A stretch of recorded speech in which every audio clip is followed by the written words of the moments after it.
This channel does not promote any violence, harmful, or illegal activities. All content provided by this channel is meant for an educational and information purpose only. ডাক্তারি পরীক্ষা নিরীক্ষা কতটা গুরুত্বপূর্ণ জানেন? Sexual relation না করে এক অবিবাহিত যুবতীর প্রেগন্যান্সি রিপোর্ট পজিটিভ, এটা কিভাবে সম্ভব? অবশেষে বিশিষ্ট হোমিওপ্যাথি চিকিৎসক ডাক্তার প্রকাশ মল্লিকের কাছে যায় তার পরিবার। ডাক্তারবাবু যা জানালেন তা এই যুগের সব মেয়েরই জেনে রাখা দরকার, কারণ এমনটা হতে পারে আপনার সঙ্গেও। আসলে পরীক্ষা নিরীক্ষা, আসলে আমরা পরীক্ষাটা কোথায় করছি, কেন করছি সেটা বুঝতে হবে বিশেষ বিশেষ ক্ষেত্রে, এবং সেকেন্ড ওপিনিয়নের প্রয়োজন। এই প্রসঙ্গে আমি বিনয়ের সঙ্গে বলছি, এখন আমাদের দেশে পাড়ায় পাড়ায় ল্যাবরেটরি হয়েছে, যাদের মান নিয়ে এখন আমাদের অনেক বেশি সন্দেহ আছে। এবং এক্ষেত্রে বলবো যে কোনো NABL যারা পেয়েছেন তাদের ক্ষেত্রে এই টেস্টটা করবেন। এবং আমরা ইউরিন কালচারের ক্ষেত্রে সেখানে কিন্তু যাদের মানে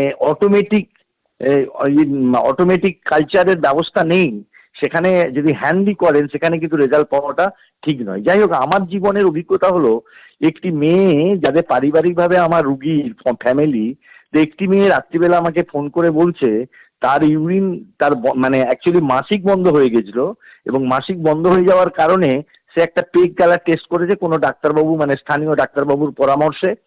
তখন তার HCG হরমোন অর্থাৎ প্রেগনেন্সি পজিটিভ এসছে, এবং সে আমাকে ফোন করে বলছে তার বাড়িতে যখন এই কথাটা জানাজানি হয়েছে বাবা মাও তার বিশ্বাস করছে না, এবং সে বলছে স্যার আমি কারোর সঙ্গে সেক্সুয়াল ইন্টারকোর্স করিনি, ইভিন আমার বয়ফ্রেন্ডও নেই, তবু আমার এটা এলো কেন?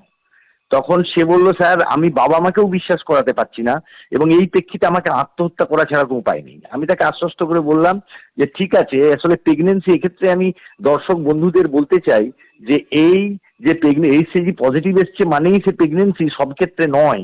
সেই ক্ষেত্রে বুঝতে হবে, ডাক্তারবাবুকে বুঝতে হবে, এবং আমাদের সাধারণ মনের ধারণা HCG পজিটিভ মানেই প্রেগনেন্সি। সেক্ষেত্রে আমি বললাম না, অ্যাকচুয়ালি তার USG টেস্ট করে কিন্তু যদি তার প্রেগনেন্সি থাকে বোঝা যাবে। USG করতে বললাম, USG করার পরে জানা গেল যে তার কিন্তু জার্ম সেল টিউমার আছে ইউটেরাসে। জার্ম সেল টিউমার থাকলে অনেক সময় HCG পজিটিভ হয়। তার মানে এই যে পরীক্ষা একটা রাউন্ডে আমরা একটা পজিটিভ পেলাম, তার সঙ্গে কনফার্মেশনটা যদি না হয় এবং এই নলেজটা যদি আমাদের না থাকে, এবং এটা আমি আজকে জনগণকে জানাতে চাই, পরিবারকে জানাতে চাই, তার মেয়েটি বলছে স্যার আমার বাবা মাকেও আমি বিশ্বাস করাতে পারছি না, পরবর্তীকালে তার বাবা মারা এসছে।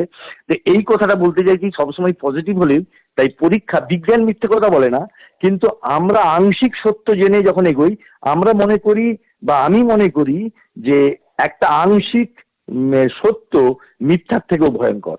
সেই দৃষ্টিকোণ থেকে পরীক্ষা কিন্তু নির্দিষ্ট জায়গায় NABL যুক্ত ল্যাবরেটরিতে করতে হবে, এবং সেই সঙ্গে সঙ্গে ডাক্তারবাবুকে ভেরিফিকেশন করতে হবে, তবেই আমরা নির্দিষ্ট পথে এগিয়ে যেতে পারবো। না হলে এইরকম ওই মেয়েটির মৃত্যু পর্যন্ত ঘটে যেতে পারতো আত্মহত্যা করে। এবং সেই প্রসঙ্গেই বলতে পারি যে পরীক্ষা নিরীক্ষাও কিন্তু সেকেন্ড ওপিনিয়ন না নিয়ে কারো সঙ্গে কোনো ধারণা করবে না সব ব্যাপারেই। একটা মানুষ অনেক সময় ম্যানমেড হতে গিয়ে ভুলও করতে পারে, অনেক সময় তার মানে মনোনিবেশের অভিজ্ঞতা এবং তার মেশিন জনিত কারণে অনেক সময় যন্ত্রের যন্ত্রণাও হয়।